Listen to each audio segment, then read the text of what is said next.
hunt is on. But it shouldn't be. Not for these ones.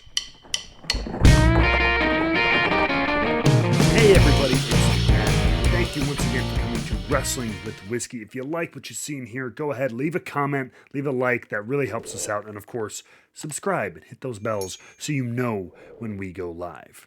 Also, if you want to join our Patreon, you can ask questions to our straight shooting guests, get exclusive offers on barrel picks that we do, and have a chance to be on this live show that we do every single week. If you're a part of our Patreon group, go to patreon.com/wrestlingwithwhiskey. Now, we all have our favorite bourbons. We all have those mythical bourbons and bottles that we want, that we seek, that we hunt, as we like to say in the whiskey community. Before I get started, these are all my opinion, but these are just the bottles I think are not quite worth the hunt. That's not saying that these are bad whiskey, that they're terrible, that they're awful, whatever. None of that, just in my opinion, aren't worth the effort. Sometimes the secondary price you're probably going to find, and all the time you're going to put into finding these bottles. It's just, to me, not quite worth that engagement. Number one, going off of one of my recent videos, which you can check out here, is probably pretty obvious, and that's Blanton's Bourbon.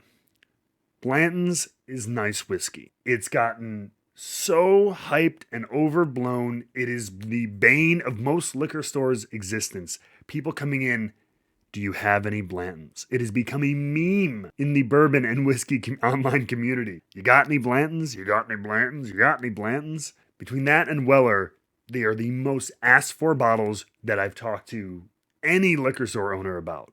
They get these questions multiple times a day. Having had several Blantons, and it is a single barrel product, so it can vary from barrel to barrel. I've had anything from very nice to so-so. I've never had anything and irregular Blantons blow me out of the water, but I've never been truly disappointed. That said, I was lucky enough to have friends who were able to make deals for me, or trades, or I was able to find it at retail for about $50-$60. And at $50 or $60, and finding it on the shelf at the store in a rare instance, even then it was kind of like, I don't know if I'd do it again for what I got. So then on the other side of the spectrum, the more normal case, going around and asking to every liquor store, making phone calls, or paying exorbitant prices, sometimes Blanton's going north of $200 and sitting behind a glass case. There are people who do get the rare chance to do barrel picks of Blanton's, and occasionally you can find really unique barrels, especially if it's a store you trust. But to me, there's not a chance on earth this bottle is worth more than $100. Even though I said in my previous video, like what you like, drink what you drink. That goes here too. But just in my personal opinion, this one isn't worth all the time and all the effort it's going to be to find it. Number two, keeping with this distillery, I'm going to go ahead and make a bold claim here, and I'm going to say the entire E.H. Taylor lineup. I'm going to get a lot of comments about this one because a lot of people love E.H. Taylor, especially things like the barrel proof, or some people even love the 4-grain and things like that. But to me, the whole lineup has gotten to a point that it's not worth the effort. The entry-level bottle is the E.H. Taylor small batch.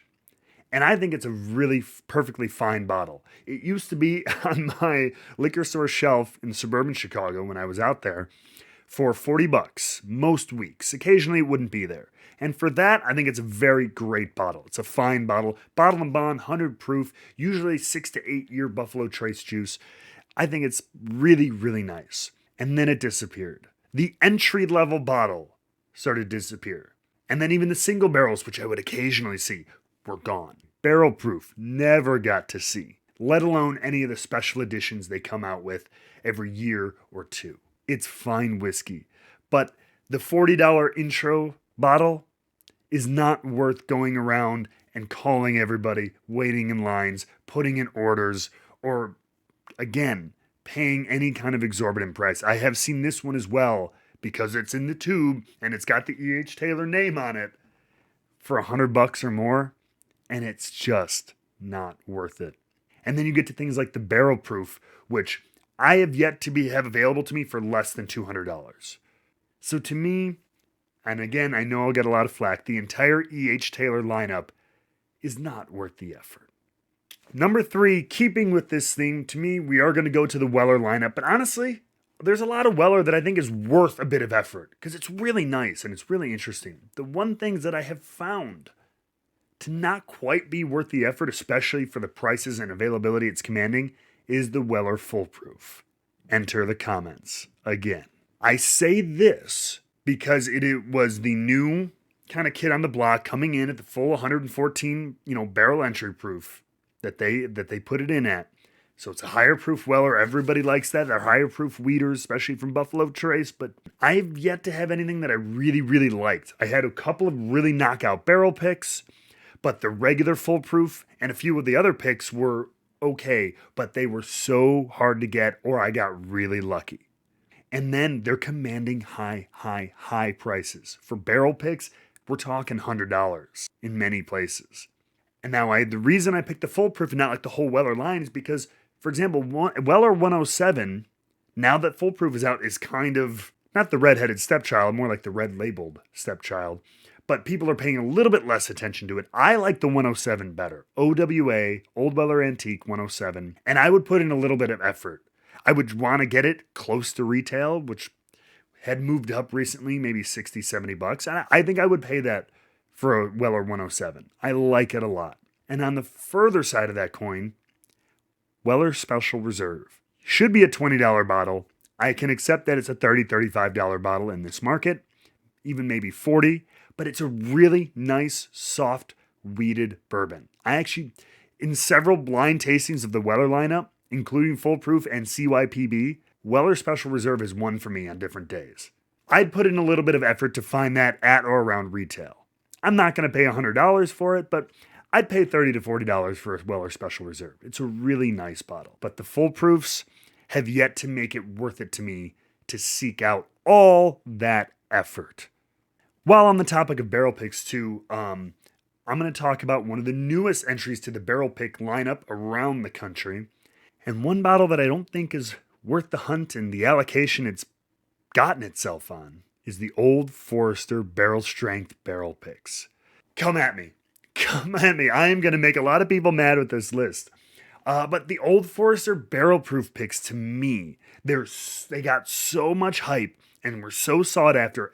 Every store I knew was on a 2-year wait list to get an Old Forester Barrel Strength Barrel Pick.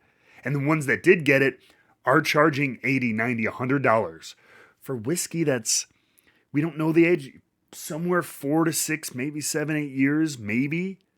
It's not super old. And they all have run, I've had several. They all run really hot, usually in the 130s. And I don't mind barrel proof, high proof bourbon. Elijah Craig barrel proof is amazing in the 130s. But the Old Forester ones, with their youth, run really hot. And even the stores that I like, that I've been able to get one from, that have a great palate, I had it and it was just like, blew me out of my chair with heat and not necessarily in a good way. I'm just yet to find a reason to really jump after these at Full Proof with 80, 90, $100, incredibly hard to find, and almost impossible to go pick a barrel if you wanted to do that. So to me, the Old Forester Barrel Proof Picks, at this point in time, not quite worth it to me.